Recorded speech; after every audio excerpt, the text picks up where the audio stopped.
السلام علیکم دوستو، آج کی کہانی کا نام ہے انسانیت کی شیلڈ۔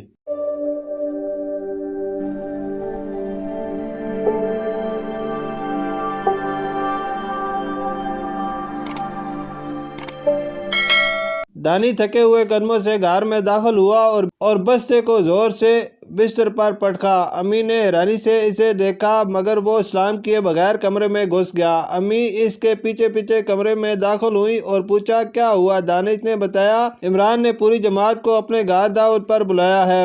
مجھے نہیں بلایا۔ تمہیں کیوں نہیں بلایا؟ امی نے پوچھا۔ مجھے نہیں پتا۔ کیا دوست بنانے کے لیے امیر ہونا ضروری ہے؟ دانی نے سوال کیا۔ بالکل بھی نہیں۔ تو پھر عمران مجھ سے دوستی کیوں نہیں کرتا؟ نہ کرے جعفر اور عمر بھی تو تمہارے دوست ہیں، وہ تو پرواہ نہیں کرتے کہ تم امیر ہو یا غریب۔ امی نے کہا مگر کلاس کے دوسرے بچے تو کرتے ہیں، وہ بچے جعفر اور عمر کو اہمیت دیتے ہیں مگر مجھے نہیں دیتے۔ دانی کے لہجے میں مایوسی تھی۔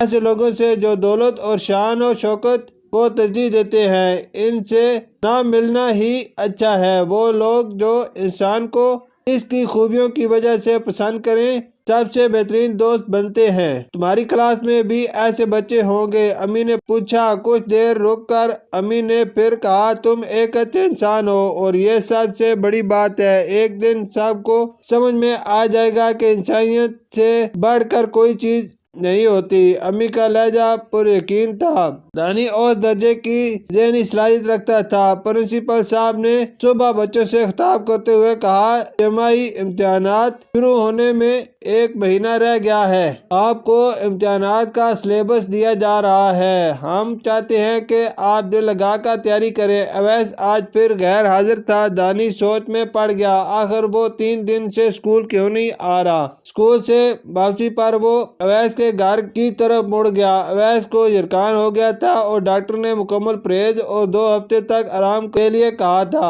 اویس بہت پریشان تھا اور اسکول جانے کے لیے بے چین تھا۔ میں کیا کروں دانی؟ میں تو امتحان میں فیل ہو جاؤں گا۔ دانی سوچ میں پڑ گیا۔ ایک ترکیب ہو سکتی ہے۔ وہ کیا؟ میں تمہیں روزانہ کا کام واٹس ایپ کر دوں گا اور ساتھ ہی ہوم ورک بھی رات کو 8 سے 9 بجے تک فون پر تمہیں سمجھا بھی دوں گا، باقی تم گھر پر دیکھ لینا۔ اویس کی خوشی سے بانچیں کھل گئی۔ بہت شکریہ میرے دوست، مجھے پتا ہی نہیں تھا کہ تم اتنے اچھے انسان ہو۔ یہ طریقہ اچھا ہے، میں اس پر عمل کروں گا۔ یوں دانی اور اویس کی مشترکہ تیاری شروع ہوئی۔ اس عمل کا ایک فائدہ یہ ہوا کہ دانی کو بھی ریاضی سمجھ میں آنے لگی۔ امتحان ختم ہوئے تو نتیجہ غیر متوقع طور پر دانی کا بہترین رہا۔ مجموعی طور پر B گریڈ لینا خود اس کے اپنے لیے بھی باعث اطمینان تھا۔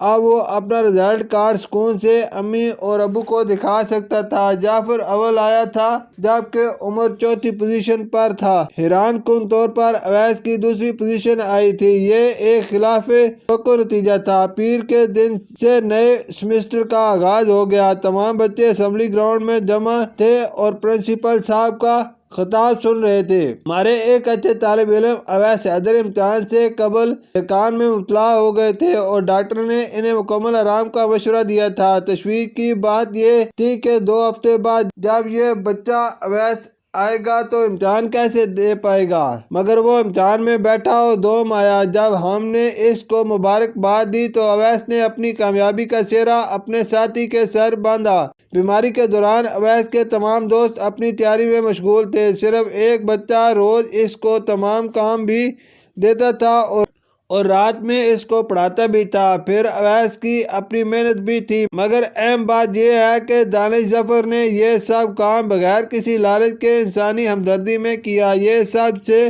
بڑی خوبی ہوتی ہے۔